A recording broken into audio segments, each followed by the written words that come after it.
देशासाठी बलिदान दिलेल्या चांदवड तालुक्यातील शहीद जवानांच्या सन्मानार्थ शहरात रस्त्यालगत स्मारक उभारावे अशी जोरदार मागणी माजी सैनिक संघटनेने निवेदनाद्वारे केली आहे।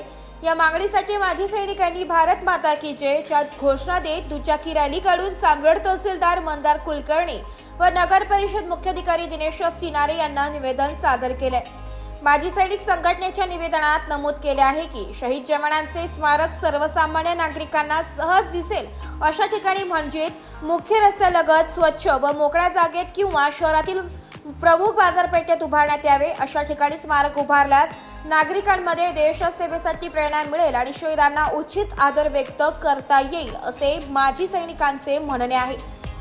प्रशासनाने निवडलेली सद्यस्थितीतली जागा ही लोकवस्तीच्या मागे एका कोपऱ्यात असल्यामुळे ती स्मारकासाठी अयोग्य आहे। त्यामुळे ती जागा बदलून प्रमुख ठिकाणी स्मारकासाठी जागा उपलब्ध करून द्यावी अशी आग्रही मागणी करण्यात आली आहे। या निवेदनावर माजी सैनिक संघटनेचे तालुकाध्यक्ष त्र्यंबक जाधव, उपाध्यक्ष बाळासाहेब गाडे, सचिव उत्तमराव सोनवणे यांच्यासह शरद जाधव, नंदू केदारे, मच्छिंद्र शेंडगे, पुंडलिक थोरमिशी, पंढरीनाथ सोनवणे, लक्ष्मण सोनवणे, संजय पुरकर, भास्कर मोरे, मधुकर पवार, वसंत चव्हाण, यादव शेलार, विश्वनाथ ठाकरे, रामदास निकम, अण्णा बोथे, सुरेश सोनवणे, भाऊसाहेब वानखेडे, भाऊराव गांगुर्डे, संजय देशमुख आणि शहीद जवानांच्या पत्नी सुरेखा सोनवणे यांच्यासह अनेक माजी सैनिकांच्या सह्या आहेत।